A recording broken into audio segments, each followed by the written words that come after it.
because if you make a plan, you have three options essentially. It's going to work, which is good. It's not going to have any effect at all, which doesn't mean it's bad. It just means you probably need to tweak it.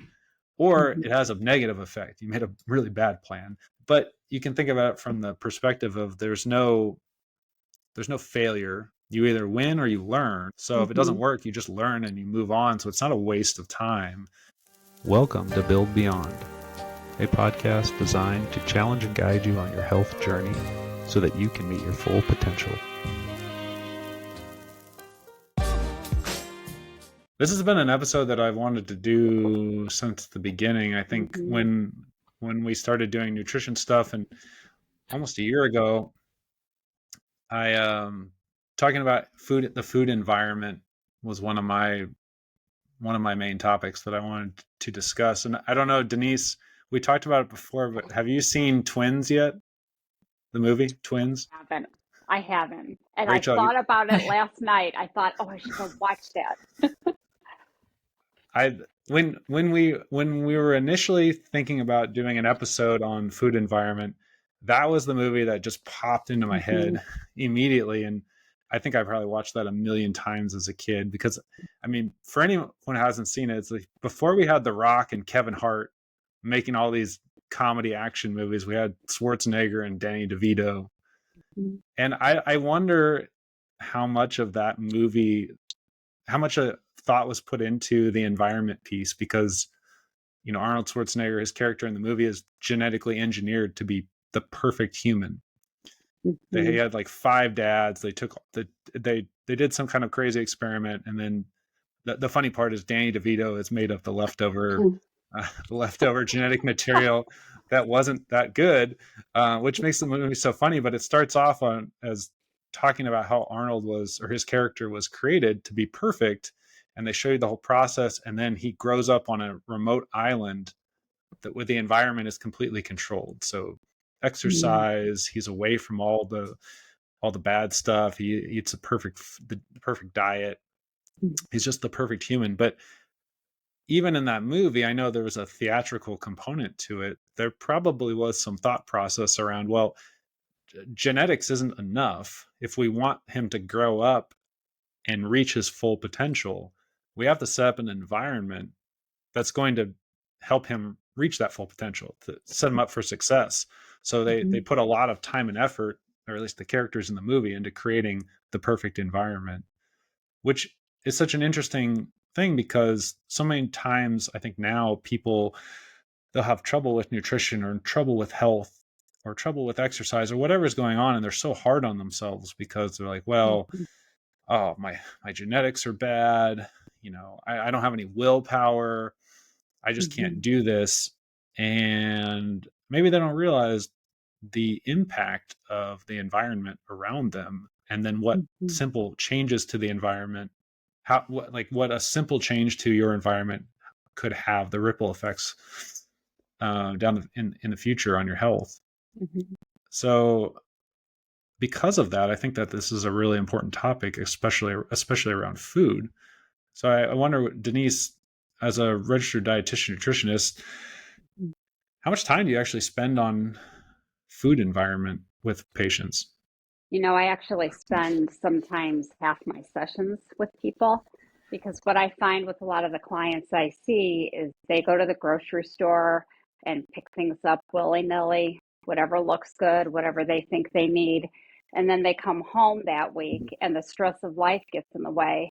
And they walk in the door after working all day, taking kids to sports, and they have no idea what to make for dinner. So I spend a lot of time, and big part of the environment is just having a plan.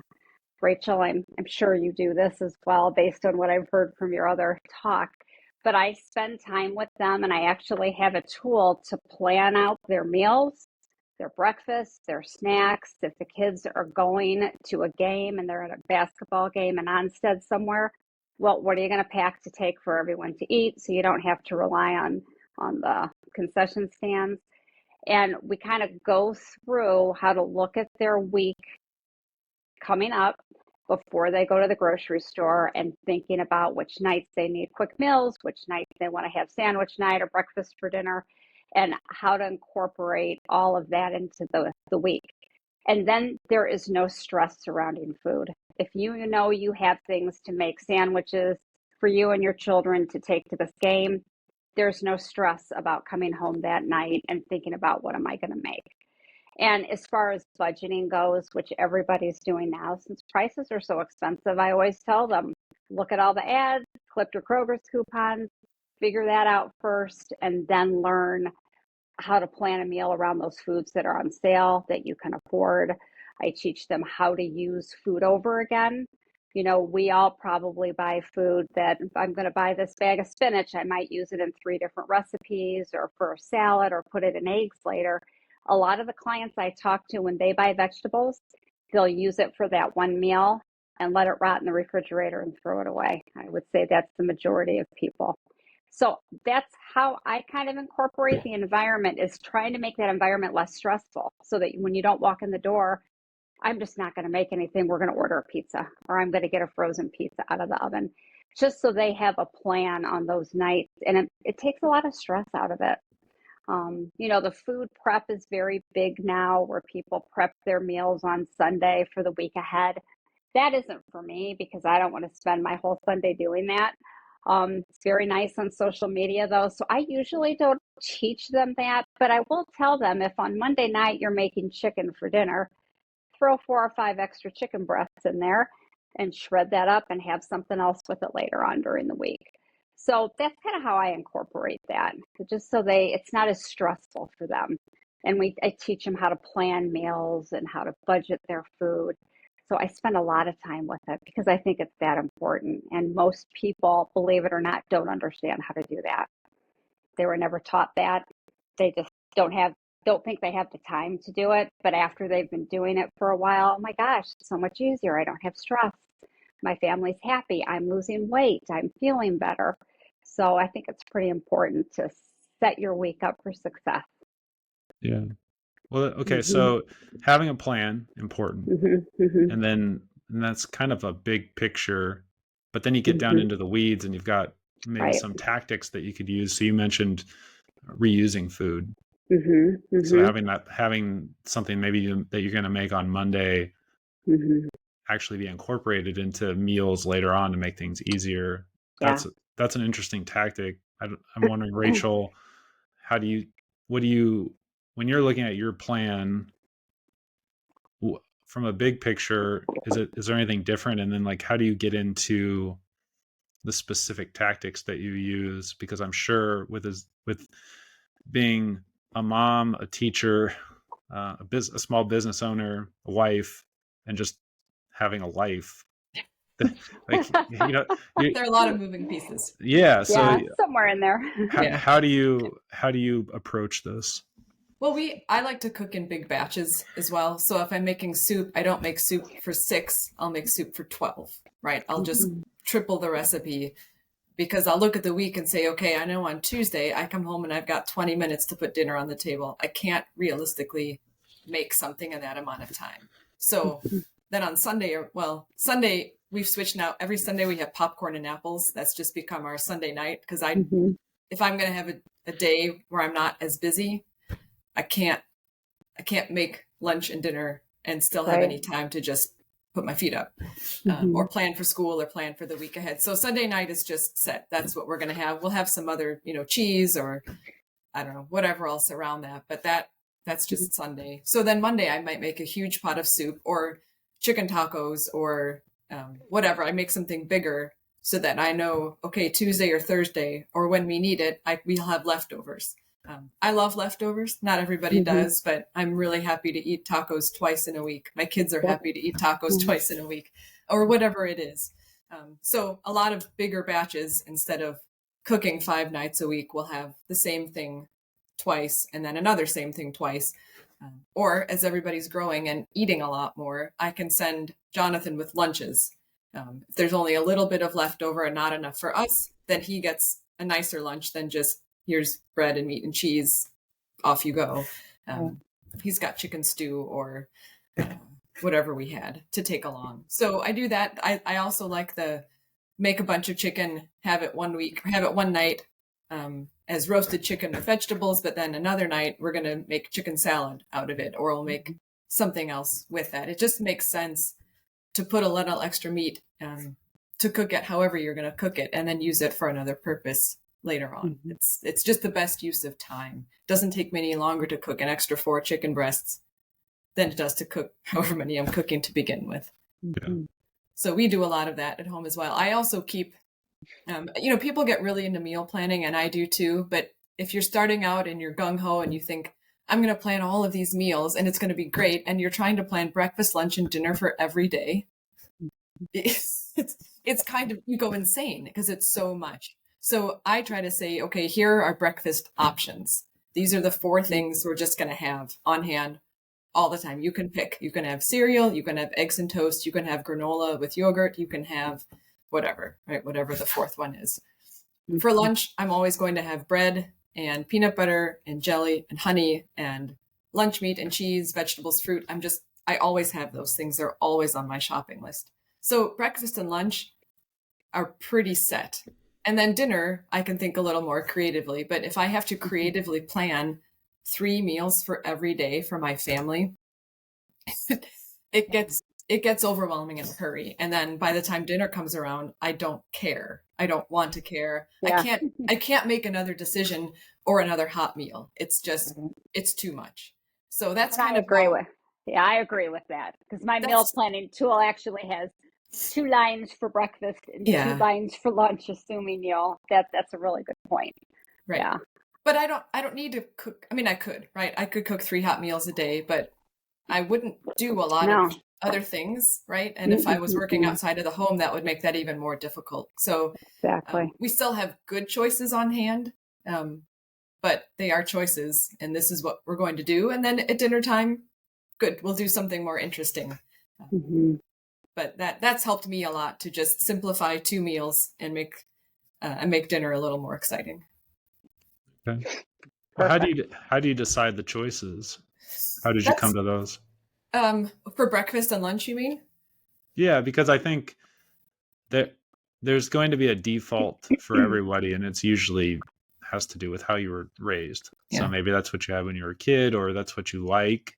I think maybe that's maybe a more common one. Well, these are my preferences. Yeah. But I think, to go back to the twins analogy, I'm sure that Arnold's character had preferences, but they didn't set that. They knew that if they let him do what he wanted to do and didn't set a more rigid environment, that he wasn't going to be able to reach the potential that they wanted for him. And I think that's probably more strict than what is humanly possible, since it was a movie. But it's one of those, and it's I don't think people are doing those types of genetic experiments, but to a certain extent, though, you can't just do whatever you want. No. So there has to be some type of thought process where maybe you're sitting down with your spouse, or over a period of conversations, deciding this is what the environment, these are the right and left lateral limits of the environment, and this is everything that's acceptable inside the house. Is that right?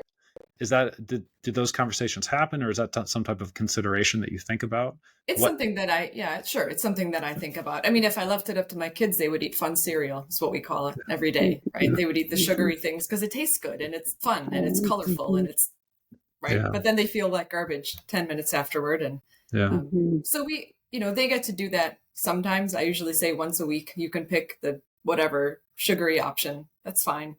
But you can't do it every day. So they know that. But I have to think about, right, it's not just about what they like to eat, but also what's going to help them have a good day. So what's going to help them have a good day are things that fill them up more than the sugary cereal that makes them hungry in 5 minutes. So we think about, obviously, things like protein, making sure there's some of that. I bake, obviously. So having bread on hand is it's always a given. Peanut butter toast and a banana is a great option, right? So if I just know that if I have certain things that are always in the house, some of which are better options than others, but if I know I have those things that I've thought through, then I know that they're always good options. And I don't wake up and the kids go, I'm hungry. And I say, I don't know what to, have something. We eat a lot of oatmeal, either cooked oatmeal, or we call it overnight oats, but we often just make it in the morning, where it's oats and different kinds of seeds, whatever I have on hand, some dried fruit, yogurt if we have it, otherwise milk. And it's sort of like cold cereal, but without all the weird ingredients in it. It's just a little more natural. But we always have those things. I always keep those stocked. So I have thought about that. Things like chia seeds are really great. Raisins aren't, they're kind of neither here nor there. They're sugar, but they're not bad sugar, I guess. But it's just a nice, easy breakfast that anybody can put together, and I can customize it. If some kids don't like certain seeds, I don't put it in theirs. Others do. Other kids like peanut butter powder, so we add that. But if I can keep my pantry stocked with those things, there's always that really easy breakfast for them. Denise, when someone's trying to make a change, so they're trying to improve their health, or they're managing some type of chronic disease, and they're open to making dietary changes, and they come see you. If they're not willing or able to shape their environment, does that how greatly does that affect success as far as sticking to a plan? If you have it, let's say like they don't, let's say it's one spouse who's trying to make a change and the other spouse is not on board. The other spouse wants to keep eating the way they're eating. So things are available, and the other, how can someone, I mean, obviously anyone can do anything, but how hard is it for someone to be successful if the environment is constantly tempting them and they constantly have to have self-control? It's difficult, as you can imagine, and it's pretty common. I will see somebody with a chronic disease and she says, but my husband's thin and has no problems, and he likes to have ice cream at night. He won't eat chicken. He'll only eat beef or fried foods. It's a pretty common thing. And I think somebody has to have very strong motivation to improve their health in that type of situation, to be able to sit there and munch on veggies or munch on some fruit instead of having that ice cream. And the hard part comes in with, it takes that ease away. I have a lot of people who are making two separate meals. I have husbands that cook their own meal because their wife won't get on board with them. So I do think the environment has a great deal to do with success. I've seen people be successful without having that support from the spouse, but it does make it a little bit more difficult. And I often will, if the spouse is with them, I often have that conversation that maybe you could go out and get those things, single serve them, have them on your own, not having those things in the house, or maybe you could share the meat. And if you don't want vegetables, I tell the spouse to make the vegetables. And the other thing we run into, and it's so nice to hear Rachel talk and some of the other families I work with, a lot of parents think they need to have those snacky junk foods in the house for their kids that I work with. That I'm trying to eat healthy, but I need to have this stuff for my children. And so then we get into that whole conversation that, no, you don't want them to end up where you're at right now. And it's funny how that mindset is for people, is that I have to make cookies for my kids and have those available and have chips and have cold cereals for snacks after meals. So then we need to talk about, okay, how are we going to feed your children? What are some different things you can do that way? So some people set them up for failure by using the children as an excuse, perhaps, to have that food around. And I don't know that it's an excuse, to just don't know that they feel it's really important, like Rachel does, like I know you and Marissa do, and I do. So that's something I have to deal with quite often too. So it can happen. I've seen a lot of people really be very successful in improving their health, but it certainly is difficult. And that's where that environment is important. And I think support is important too. Having a like-minded family, like we're going to decide what we're going to have, we're going to make it healthful, but we're going to have some treats once in a while.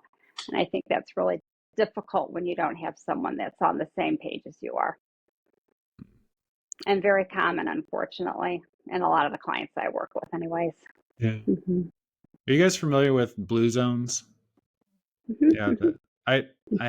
There's a guy, I think his name is Dan Buettner. I haven't read any of his books, but I used some of his stuff, his videos off YouTube for my Mm-hmm. students, because I think it's a really interesting concept to have pockets in the world where people Mm-hmm. have abnormal longevity, so long health span and lifespan. So they're moving well into their 80s, 90s, and even triple digits.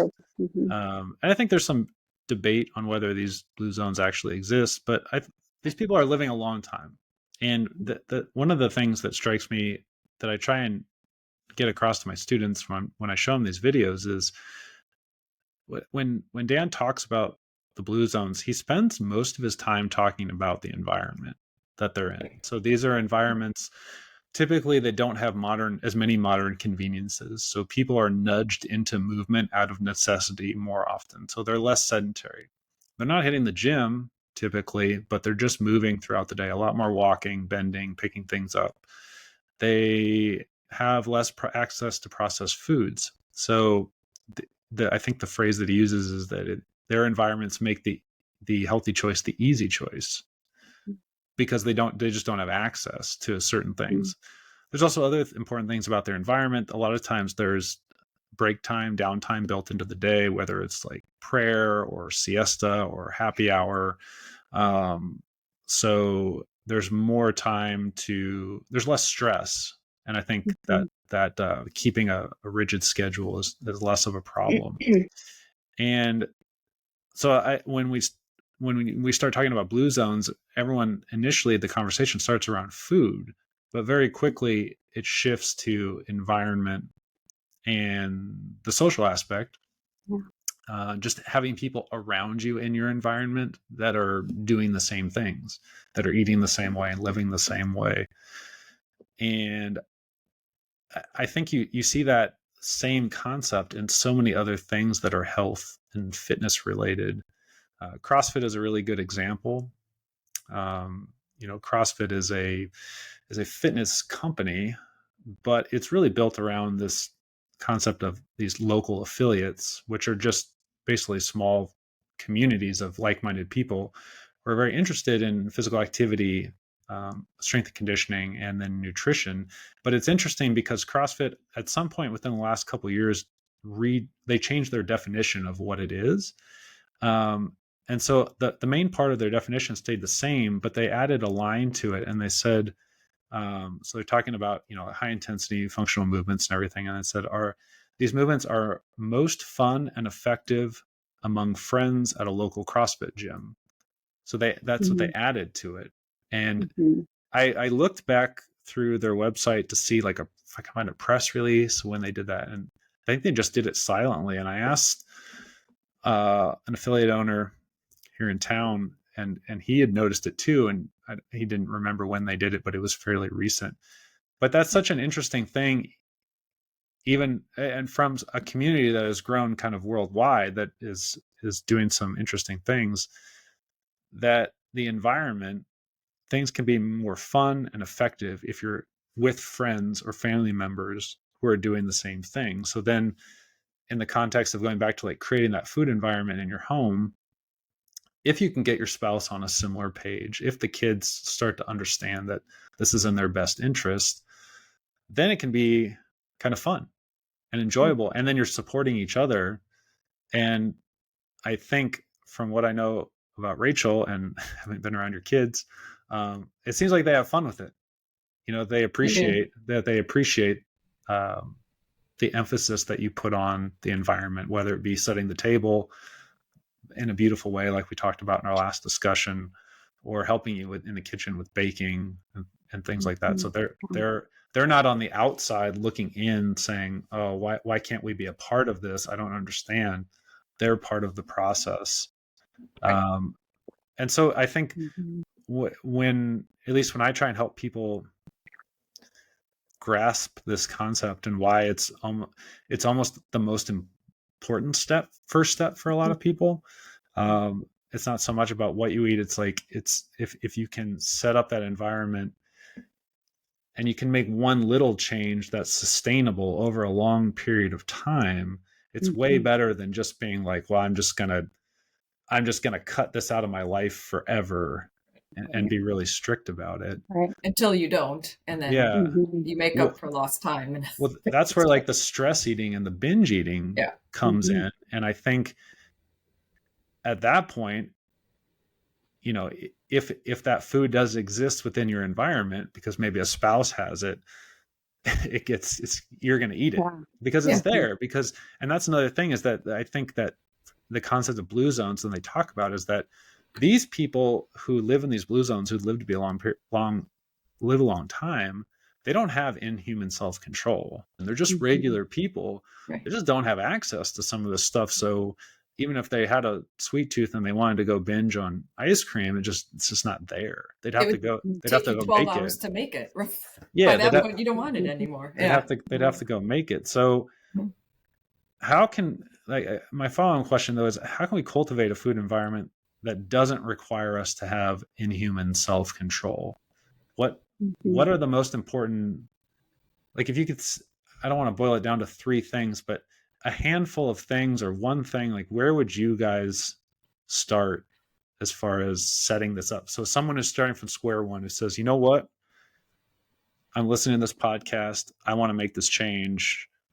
What do I do? Like, do I just go throw all my junk food away and start only buying carrots, or how do we? Well, I mean, I think one thing is, you can't start with everything, right? It's too much. So if you can take an honest look at yourself and you can ask a couple questions like, when do I reach for the unhealthy things?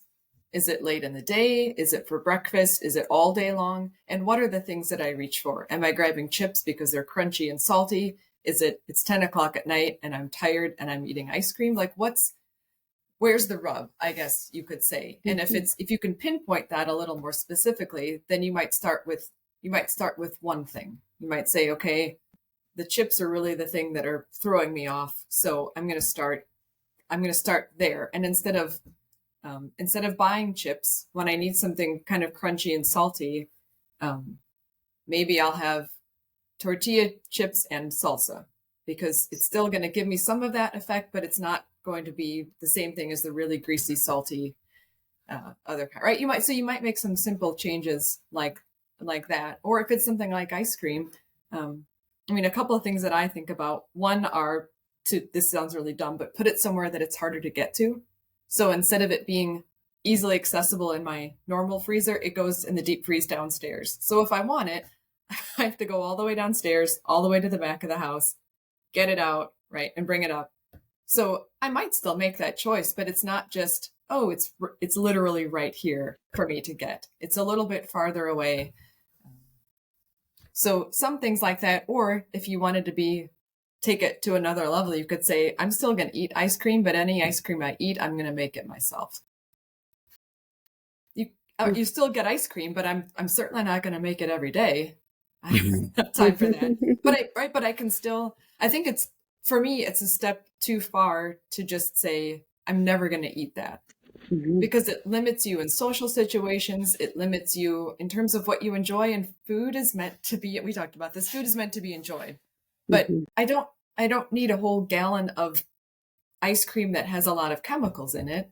I might just make a small something. Or if I don't want to buy it, I might go and buy really good ice cream, but I'm going to buy this much, right? Instead of this much. So I still get it, but I'm not tempted with the constant, here's my gallon sitting in my freezer, right, where I can get it out every day if I want to, right? So I don't know how, I don't know, Denise, you could speak to this, but how much good does it do us to completely eliminate all sorts of things that we really like, right, for the sake of trying to be healthy, when we just think about those things and want to eat them? Right.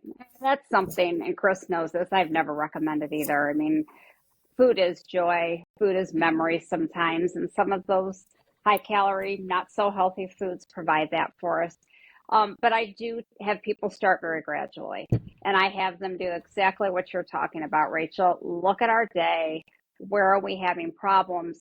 And this isn't so much environment, but it kind of is environment a little bit, is I have them look and see, the why they might be eating that. And we kind of look at the rest of their day. And often they're not fueling themselves well during that day. So at 3 o'clock, they are grabbing something because they have had no protein that day. They forgot to eat breakfast. So we kind of look at environment in that way too, to see how they have their day set up to eat, if that makes sense, to see why they're eating that. And I would tell somebody when they're trying to make this change to gradually get, not get rid of, but gradually start making better options of some of the less healthful foods, and always having treats when they want them in a way. If you're eating pretty healthy and ice cream sounds good tonight, or the family wants to go out and get ice cream, to allow that without guilt. And I work with a lot of people who have that guilt every time they eat something that may not be helpful for them. So even if their environment is set up well, and if they're stressed and they cope with food, they'll go out and get it.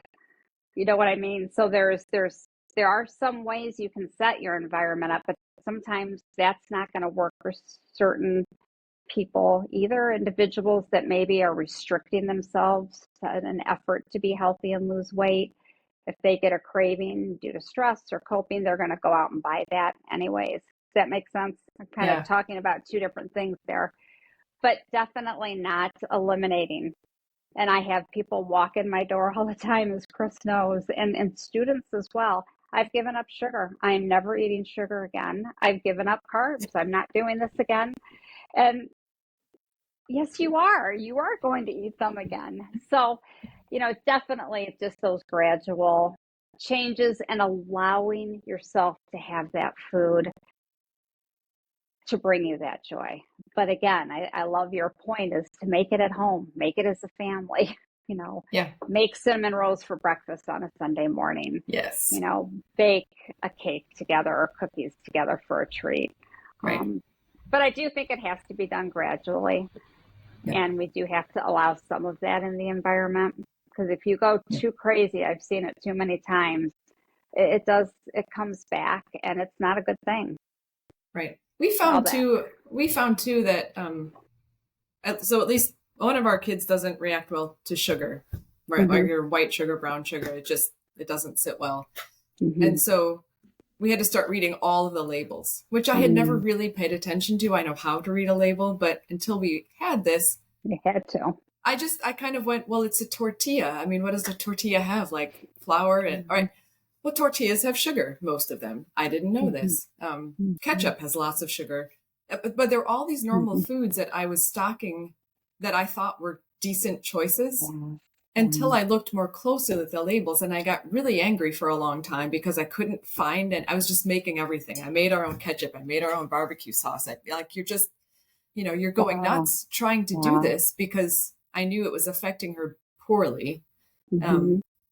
But the thing that it's opened all of our eyes to is how much hidden sugar there is in so many foods. And so to try to, we've tried to not totally cut out, but we've tried to limit those things so that when I'm going to have whatever sweet thing I'm going to have, I know I'm eating sugar. I know I'm doing it and I'm going to enjoy it. But then the rest of my day isn't completely saturated with so many bad things, if that makes sense. Right. So I'm not cutting sugar, but I'm going to do it on purpose when I'm going to eat it. I mean, I think Chris, you said something like this. I'm not going to eat a sugar-free dessert. If I'm having pie, it's going to be the butteriest, sugariest, but I'm going to have that piece and then I'm not going to have it again for 6 months. So that's a I great think point. There's something to that you still do the thing, but then then it's on purpose. I know I'm eating it and I'm going to enjoy it because it's going to be delicious, but the rest of my day doesn't have these hidden sugars or hidden things that I just wasn't paying attention to. And who knew these are the things that are throwing me off, because the more sugar you eat, the more sugar you want to eat. Right. Right. And to enjoy it. I mean, that's something too. I'll often, because sometimes when you're used to just eating a lot of sugar, you may not even enjoy the taste of the things that you're eating. Right. So when I'm talking about mindful eating with some of my clients, we talk about that. Have that delicious dessert you want to have, eat it slow. How does it taste? How does it feel going down your throat? How does it smell? And if you can get them to really enjoy that experience, they don't want it as often. And if I've had quite a few people I've worked with recently, as a matter of fact, that really aren't having those cravings. They got all that stuff out of the house, but they just enjoy that pie or cake or whatever it is, maybe once or twice a week, and it's different for them. Right. So I think in our country, and that's the difference between the blue zones too. Meals are an event. You eat with people. And I loved your podcast, Rachel, about making the Thanks. table nice and everyone. That was a big part of those blue zones is you enjoy your meal, you eat slowly, you talk, and we just don't do that. We are quick, quick, quick. We've got to do this, eating while we're on the computer, eating while we're watching TV. So I think a lot of people don't know how to enjoy food. So that's something else that I think is important is your environment is learning to slow down. You can make that environment pleasant, like you talked about, Rachel. Even if people are living alone, I'll talk about getting a little vase of flowers and putting it on your table, listening to some music while you're eating to make it a pleasant experience. Right. Yep. I think there's a lot of people out there who would buy into this and they would say, okay, I want to make these changes. I want to change my environment. But you know what? I don't like vegetables or I don't like fruit. You know what I mean? Like I like the taste of food that probably wouldn't fit into this environment, at least on a regular basis. And I think that is a big hurdle. I know that I had seen something, I don't know if it was a tweet or someone was talking about, RFK had talked about, making organic fruits and vegetables more available to people. And I thought, well, yeah, maybe, but what happens if they don't want it? You know what I mean? Like, how many people do you know can make something delicious out of lentils? It's not, you know what I mean? Yeah. Like, it's just one of those things that I think, that if you're presented with, if you want to have a healthy food environment and you go out and you think you're creating it, and now you're standing there in the kitchen and you're like, oh, how do I make something delicious out of broccoli? And then it goes to waste or you just don't enjoy it. So then you have a bad experience. Do you guys have any tricks or tips for taking some of these stereotypically boring things? Because what we're talking about is kind of boring. We have to be honest that a healthy food environment is not like what you see on social media where someone is you're not going to have delicious, meals every time. It's going to be a lot of repetitive things. But are there any tricks or tips for taking some of these fruits and vegetables that people may not love, but they're willing to incorporate, but actually making them more delicious? Can they be nutritious and delicious at the same time? And how would someone do that, especially if they have no experience? Yeah. So, I mean, Denise, you can speak a lot to this, I'm sure, but you can read about foods and say, okay, the best way for me to eat broccoli is to steam it.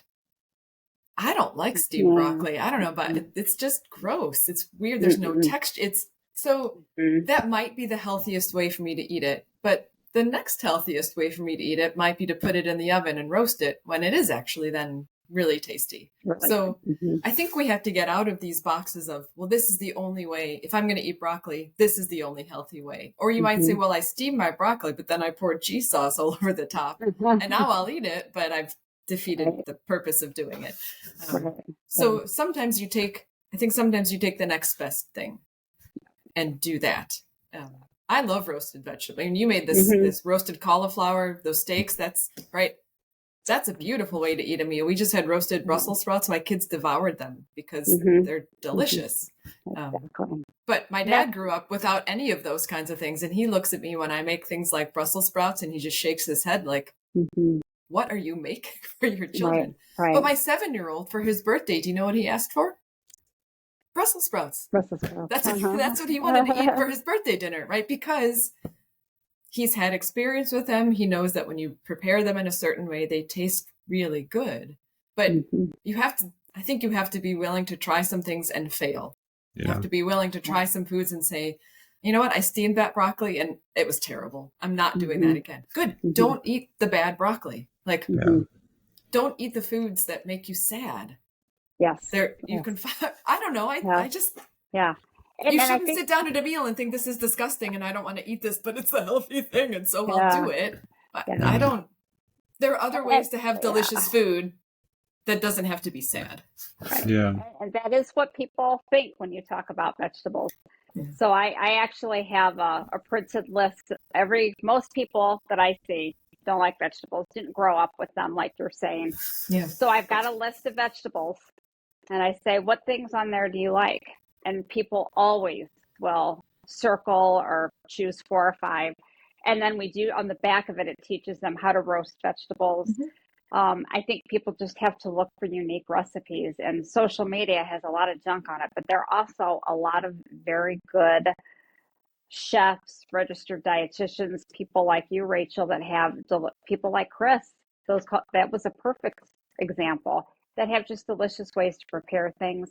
Yeah. I have a list of those that I give to people so they can look. I have recipes for them, but just try delicious ways. You just have to, and anyone that's listening, you just have to try things you thought maybe you didn't like when you were a kid. You know, some people didn't like it when they were a kid and they haven't eaten it since then, and they're in their 50s now. You know, just give it a try and have it with other things you know you like. I think that's important too. Right. If you're going to try something you're not sure of, make sure the rest of that meal are things that you know you're going to like. Yeah. And maybe don't try So- 7 new meals in a week. Exactly. Right. I mean, that seems really basic, but you know, you're like, I'm going to do this. I'm gung ho. I'm going to have lentils. I'm going to have broccoli. Okay, but maybe just do one. Say, I'm going to try this week. I'm going to try one new thing that I've never tried, and I don't think I'm going to like it, but I'm going to try it. Right. Then you might like it and you might not, but then you also know the rest of the week I've got pretty decent options that aren't maybe my superfoods, but I can look forward to that, even if this one totally blows up in my face and it was terrible. Right. Right. Yeah. And I think if you're going to look online for recipes, which is what I often do, find, you know, either ask your friends, or Denise, you probably have a whole host of websites, I have a list. But find your, like, here are the 2 or 3 sites that I'm just going to work from, because I know that they're going to be good. I know they're going to work. I know I'm not going to sit down to make, or stand or whatever. I'm not going to make this dinner and the proportions aren't right, or the flavoring is weird, or it's got all these ingredients that I'm never going to stock in my pantry. It calls for 18 different spices and I don't know how to substitute. Right. So find the websites where you say these always work. They're always good. And they use whole foods that don't require 3 hours of my day. Right. Find those couple of sites and then just ignore everything else. I mean, you could go down how many rabbit holes on social media or online trying to find the perfect recipe. And 1, it doesn't exist. And 2, you could have used all that time for lots of other things. So I have kind of my 2 or 3 go-tos, and it's not that I don't look other places, but I know from those sites, everybody likes them, they work, and they don't require, another $500 in my week of shopping. Right. Yeah. The sauces and the seasoning, I think, is where it's at for us, at least, because even baking vegetables is kind of boring. But my cheat code is apple cider vinegar and maple syrup. So a lot of times, you know, I'll look up like, well, how would I wouldn't look for a recipe. I'd be like, how do I get the texture of this right? Like the baked cauliflower. Baked cauliflower in and of itself has a nice texture. The flavor is fine, but what makes it taste good is like salt, pepper, garlic, and then some type of sauce. But the sauces are for a lot of people are where the environment goes wrong, because Rachel, you pointed it out, if you're buying a lot of sauces, it's hard because there's a lot of different ingredients, but it's not that hard to make tasty sauces. So even sometimes if you're like, I have to look at this recipe and there's this component and this component, you could just look up a sauce recipe and then make a batch of that. And I think the most common thing that people are used to is salsa, because salsa in and of itself has like 4 ingredients. Like if you're going to make fresh salsa, but you can make salsa with anything really. I mean, you're just adding several things. Some of it's cooked, some of it's raw. usually needs to sit for a little bit so the flavors kind of blend together. There's not a lot of ingredients, but you can get a really nice flavor. And as soon as you start to find that flavor combo that works well for you and your family, you can just start applying it to everything. And I don't know, I grew up in Southern California, so we put salsa on everything. I mean, it was just like, you know what I mean? It's just one of those things where like, it was just, we just always had salsa around. Right. And you could definitely tell the difference between homemade salsa and store-bought salsa, but it was readily available. And so it was like a breakfast, lunch, and dinner sauce, I guess, but it was just essentially vegetables. It was just fruit and vegetables. That's all it's in there, and a little bit of seasoning. So I think there's just a lot of ways to do it. It seems like it's just overwhelming for a lot of people. Yes. But the interesting thing is that I feel like if it's overwhelming and someone is looking at this as this like insurmountable task, this just can't be done. I do feel like if people can make small changes to their environment that are sustainable, and they just take those baby steps, that over time you're going to get, you'll get where you want to be. And I would argue that the exact opposite happens when you make large environmental changes quickly, thinking that you're going to reinvent the wheel. And that just never works. And I think patience is tough. And then also lack of knowledge. You know, if you don't have someone to walk with you in the process, and maybe, you know, you don't have someone guiding you, and you weren't raised that way, it can be hard because you're making changes, but you don't see the effects of those changes. You might not see them for a month or 6 months or a year. So then it just gets hard. And then the next time you're at the store, you're like, well, I'll just get this extra large thing of Oreos. By the way, I can't even find a regular package of Oreos anymore, because we needed Oreos for something. And I went in and I was like, it was all there was our jumbo packs. And I was like, I just want like 2 to 3 sleeves. I don't need all these 18 of them.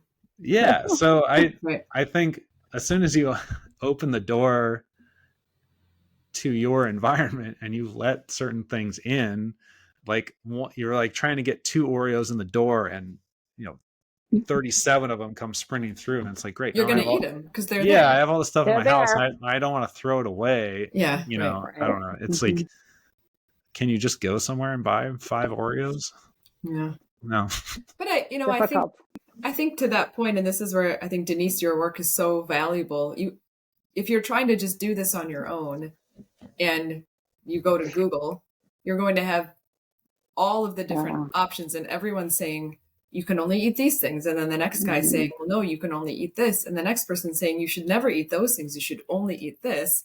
And you're just left with total confusion. And you feel like you should try all of them. But in trying all of them, you actually wouldn't ever eat any food. And so to have, whoever you pick, right, ideally somebody who knows what they're talking about, and not a random somebody who has nothing to do with dietary needs, but pick somebody and stick to it, right? So choose one person like Denise to talk to and say, these are the things I'm struggling with. These are the changes I want to make. Can you help me? And then stop Googling it, right? Stop looking for other options. It's like a workout plan. I mean, you could pick 15 different workout plans, everyone promising you something. And in the end, you have to pick one and just do that. Just pick the one. Work for you. Right. And try it for 6 months. And if in 6 months you say, this isn't doing what I want it to do, then you can talk to that person you're working with and say, I'm not meeting these goals, and you can readjust. Or you can say, thanks for all your time, I'm going to go a different direction. But you can't try to do all of the things at the same time. Right. And this is where the internet is wonderful, because we have options, but terrible because we have too many options. Too many contradicting information. For sure. And some people are reliable and some people are not reliable. Yeah. So to find the one person that you're going to stick to in a way that makes sense, both just logically, I mean, is what they're recommending sensible? Right? Does it, I mean, we talked about the red meat and salt and water. Okay. Maybe not, right? Maybe not the most sensible plan, but is it sensible, and is it going to work for my family? Right. is this something that I can do long term? It's Long one thing term. to say, well, I'm going to cut out sugar totally, but are you for the rest of your life? Right. Probably not. No. So Mm-mm. let's take a step back and say I'm going to cut sugar in a lot of ways, but I'm not going to totally eliminate Right. it because it's not sustainable for me to do that. Right. But like finding that one method or person that you're going to listen to, and then just listen to them and tune out all the other noise. Yeah. Mm-hmm. Yeah. I a while ago, a couple of years ago, when I was really trying to do this on my own, I started with just one meal a day, setting that environment. So I have the most control over breakfast. Mm-hmm. And it's the least amount of time I have during the day. So I thought, okay, if I can get this right, I'll be better off. It was just a baby step. Even if I eat even if I just do I have no plan the rest of the day. If I can nail breakfast 99% of the time, I'll be fine. And that actually worked out quite well for me. I cram in as much fiber and protein as I can into breakfast, and it's not like I sit down and eat it. I'm grazing throughout the morning as I'm going. So if you were to look at the volume of food that I eat for breakfast, it's a lot. But I'm almost at that point, like thinking like, because I'm really busy in the middle of the day, I might, other than a protein shake or an apple, I might not have time to access what I want, but I'm definitely going to be confronted with a bunch of options that I don't want. So Mm-hmm. I'm never sure if I'm going to be able to get the food that I feel like I need, but I am 100% sure that I'm going to be tempted along the way. So Mm-hmm. I thought, well, maybe if I can just nail breakfast, and it works pretty well. I'm not super hungry until about 2, but Mm-hmm. that way I force myself to snack so I don't get hungry. But the snacks are boring. It's like an apple or a banana because they're cheap and easy to carry, Mm-hmm. and a protein shake. So then that actually kind of, the ripple effect was of changing my breakfast environment, ultimately changed my lunch environment because I stopped worrying about it and stopped thinking about it. So I don't even have to think about that other meal. Um, and then dinner is kind of a free for all at this point. But we try and plan out a couple meals, like roughly plan out a couple meals. So we'll buy some vegetables or frozen veggies, actually, a lot of times that we know we can cook throughout the week, and then some protein options and things like that. But then keeping in mind that our kids are young and that they're probably going to want something random. So we have to actually have that. And our environment does have to pre-plan for the random, Mm-hmm. whimsical tantrum of a toddler who's not going to eat what she told us she wanted. So we Right. do have to have those backup options within the environment to be flexible, and sometimes that's what we're eating. So it Mm-hmm. I I don't know if that technique is going to work for a lot of people, but I think looking at, like, if this seems insurmountable, tackle your snack, your midday or your mid-morning snack, or just look at one piece of it and try and see if you can change that. Mm-hmm. um, and then also being on the same page with your spouse, because I think the big thing that I'm saying here is having a plan is important, but the plan can be very different depending on the person, right? Oh yeah. So, but ultimately have a plan. And if you're sitting there thinking, okay, how do I do that? That's when you should reach out and ask for help. And maybe you talk to a registered dietitian, or you talk to a friend, a family friend, or a family member who's, you feel like, is doing it well, or at least better than you, or at least has a plan. And then you make a plan, and don't expect your plan's going to work also, because if you make a plan, either it works, you have three options essentially. It's going to work, which is good. It's not going to have any effect at all, which doesn't mean it's bad. It just means you probably need to tweak it. Or Mm-hmm. it has a negative effect. You made a really bad plan. But you can think about it from the perspective of there's no failure. You either win or you learn. So if it doesn't Mm-hmm. work, you just learn and you move on. So it's not a waste of time. And I think people, they hit the first hurdle and oh, it didn't work. I guess I should just, I don't know what I'm doing. I should quit. So have a plan. However you can do that, whether it's on your own or you're going to seek help, you need a plan, because if you have a plan, it decreases stress. It helps with budgeting. There's so many positive things from that. And then within your plan, it seems like the recommendations that you guys are making are make small changes, try and get food that you can reuse for multiple meals, whether that's things that can, whether you're making larger batches or you're just buying things that could be, that can be used multiple times. And then allowing yourself to enjoy those options to a certain extent, because if you don't enjoy it, you're not going to love it. And it's not going to be something that you can sustain for a long period of time. Right. And I think within your plan, if it can incorporate all of those things, you're pretty good. You know what I mean? And you can make changes, because if it's not working, now you have all these variables that you at least have thought about, and you can just start manipulating independent variables and changing different things around. And I think anyone who's listening to this podcast who's never gone through that process before, if you can just think about those things and take a little bit of time and write them down on a piece of paper, you're already better off. And then you can start to kind of implement and test it like an experiment, and when you go if you're a scientist and you have a hypothesis and you do an experiment, if your hypothesis is wrong, nobody calls you a bad scientist. You're a good scientist because you figured it out. You know what I mean? You don't have to get it right. You don't have to guess right. You just have to test correctly and then keep going. So and stack the odds in your favor. I mean, Denise, again, you can speak to this, but one of, like, I wouldn't quite say it's a cardinal rule for me when I grocery shop, but if I shop when I'm hungry, it's almost always bad. Yeah. Almost always.